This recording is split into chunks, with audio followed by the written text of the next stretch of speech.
Hi, I'm Jared Nelson from the Investing Channel, and welcome to The Juice. Americans fear a big brother government. But what if we've swapped one devil for another? In June, Apple announced that users could soon use their iPhone's wallet app for state ID cards. And combined with biometric security features like Face ID, the program could cut down on security fraud.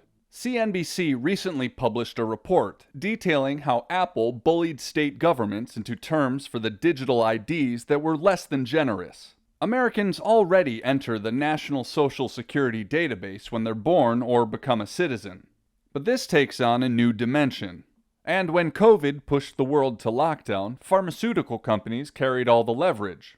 Contracts between the US government and Pfizer heavily favored the drug maker. One of the biggest hurdles the world currently faces is the donation clauses found with nearly every COVID manufacturer. The government may not use or authorize the use of any products or materials provided under this project agreement, unless such use occurs in the United States or US territories.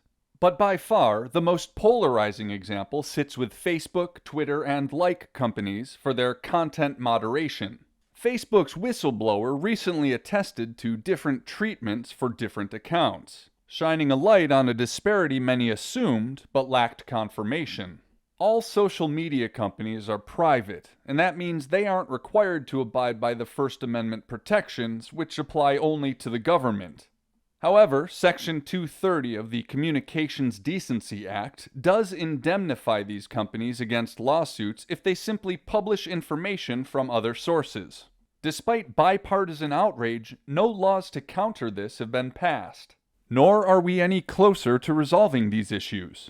In fact, spending on Facebook, even amongst political campaigns, remains at an all-time high.